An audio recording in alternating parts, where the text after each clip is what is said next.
ఏమేం ఏమేం మాట్లాడాడు, ఎలా మాట్లాడాడు అనేది మనం గమనిస్తే అధికారుల్ని కూడా ఏకవచనంతో సంబోధించటము. ఇంకోటి, తన తల్లి వయసున్న భువనేశ్వరి గారిని కూడా భువనేశ్వరి ఉంది చూసావా అని అంటము. ఇలాంటి మాటలు చూస్తే మాకు మా నాయకుడు ఎంతో క్రమశిక్షణ గౌరవాన్ని నేర్పాడు.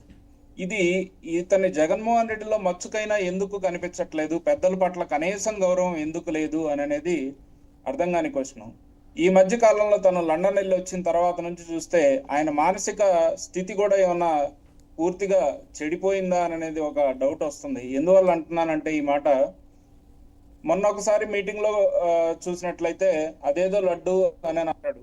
నిన్న వచ్చేసరికి ఆ ఇదేముంది చిన్నదే కదా అని అంటాడు. అవును, చిన్నదే అనిపిస్తుంది. నీలాగా 1,00,00,000 దోచుకున్న ఒక గజ దొంగకి 70,000 అని అనేది ఒక చిన్నది కావచ్చు, కానీ అది కోట్లాది హిందూ మనోభావాలకి సంబంధించిన విషయం. కోట్లాది మంది వెంకటేశ్వర స్వామిని కొలిచే వాళ్ళందరికీ సంబంధించిన విషయం. అది రూపాయ, 10 రూపాయల, లేదు 70,000 అని అనేది మ్యాటర్ కాదు. తిరుమల తిరుపతిలో ఒక దొంగతనం జరిగింది. అది కూడా ఎవరి వల్ల జరిగింది అని అనేది ఇప్పుడు పెద్దలు ఆల్రెడీ అంకమరావు గారు క్లియర్ గా వివరించారు. అందులో నేను ఒక చిన్న పాయింట్ చెప్పదలుచుకున్నా.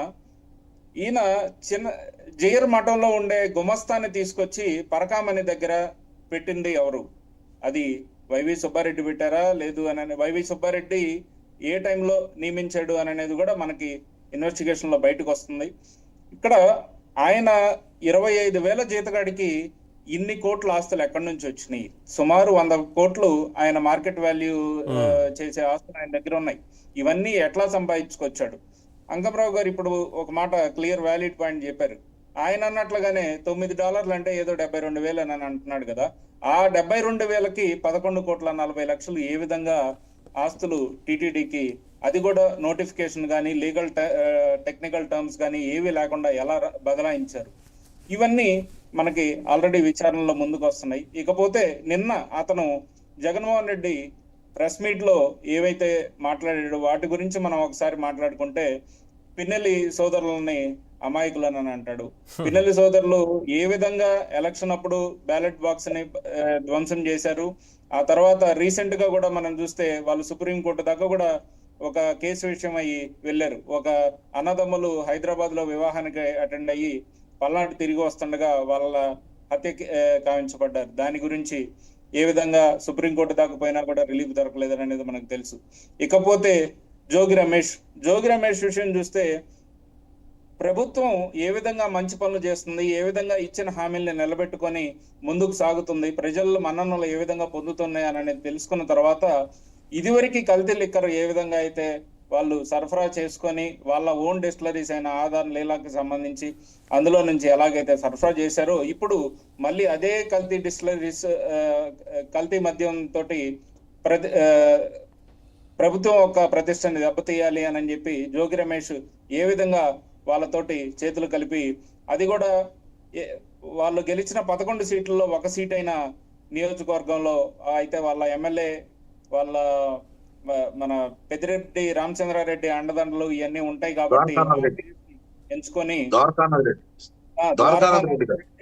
రామచంద్రారెడ్డి తమ్ముడు సోదరుడు అతని నియోజకవర్గంలో అయితే మనం గుట్టు చప్పుడు కాకుండా మనం అనుకున్న పనులన్నీ చేయొచ్చు అని చెప్పి ఆ ప్లేస్ నిండుకొని ఏ విధంగా అయితే ప్రభుత్వానికి అప్రతిష్ట తేవాలని ప్రయత్నించారు, అవన్నీ బయటపడిన తర్వాత జోగి రమేష్ అరెస్ట్ చేశారు. ఆల్రెడీ అగ్రిగోల్డ్ భూములు వీటన్నిటిలో కొద్ది కేసులు నడుస్తుంటే ఆ భూములు వాళ్ళ కొడుకులు కబ్జా చేస్తారు. సో ఇవన్నీ కూడా గత ప్రభుత్వంలో ఏం జరిగినాయి. జోగి రమేష్ విషయం తీసుకున్నా, పిన్నెల్లి సోదరుల విషయం తీసుకున్నా, ఆ ప్రాంత ప్రజలే కాదు రాష్ట్రం మొత్తం అర్థం చేసుకుంది, అందరికీ తెలుసు ఏమేం కేసులు ఉన్నాయి, ఏం చేశారు. ఇవన్నీ ప్రభుత్వంలో లిక్కర్ ఏ విధంగా ప్రజలు మొత్తం ఆరోగ్యం అంతా క్షీణించేటట్లుగా చేసింది అనేది అందరికీ తెలుసు. అలాంటి దాంట్లో చెవిరెడ్డి అమాయకుడు అని అంటాడు, మిథున్ రెడ్డి అమాయకుడు అంటాడు, ఓఎస్డి కృష్ణమోహన్ రెడ్డి, ధనుంజయ్, వీళ్ళందరూ అమాయకులు అని అంటే అన్ని లక్షల కోట్లు ఏ విధంగా లూటీ చేశారని అనేది అందరికీ తెలుసండి. సో ఎక్కడా కూడా జగన్మోహన్ రెడ్డిని విశ్వసించే పరిస్థితి లేదు. ఈ మధ్య కాలంలో ఆయన సొంత నియోజకవర్గం పులివెందుల్లో కూడా ప్రజలు అతన్ని చేతికరించుకునే పరిస్థితి ఉంటే, ఆయన అక్కడ మొన్న ఒక 5 రోజులు ఉంటాను అని చెప్పి మళ్ళీ 3 రోజులకి తిరుగు ప్రయాణం కావటం కూడా మనందరం చూసాం. ఈ విధంగా ఏంటంటే సరే, ఆ సందర్భం జగన్మోహన్ కొత్త రెడ్డికి ఏం కాదు, గతంలో కూడా జరిగింది. ఒకసారి అవునండి. నేను బాజీ గారితో మాట్లాడతాను. బాజీ గారు ఎలా రెస్పాండ్ అవుతారు? మీరు చూసే ఉంటారు ఆ ప్రెస్ మీట్ మొత్తం, ఏం మాట్లాడారు ఏంటి అనేది, ఎవరెవరిని ఎలా వెనకేసుకొచ్చారు. ఆ, ఇప్పటికీ అంటే తేడా ఏం లేదు పెద్దగా. ఏం ఏం మీరేం అబ్జర్వ్ చేశారు?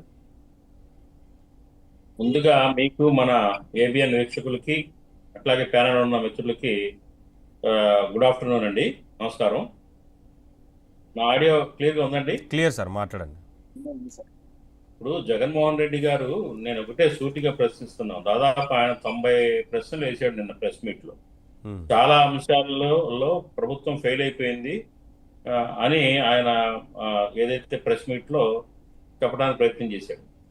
అట్లాగే కేసుల గురించి వాటి గురించి అన్యాయంగా ఏ పాపం ఎరగని తన అనుచరుల్ని, తన కార్యకర్తల్ని, తన నాయకుల్ని అరెస్ట్ చేస్తున్నారు, అసలు ఏమి ఎరగరు, సచ్చీలురు వీళ్ళు అని ఆయన ప్రజలకు చెప్పే ప్రయత్నం చేశాడు.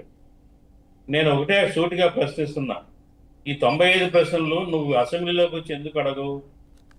నువ్వు ఆ అవును. ప్రెస్ మీట్లు పెట్టి చెప్పడం ఏంటి? అసెంబ్లీలోకి వచ్చి అడుగు. ఈ 95 ప్రశ్నల్లో ప్రభుత్వం సమాధానం చెప్తుంది, ఏం వచ్చిందో ఏం లేదో.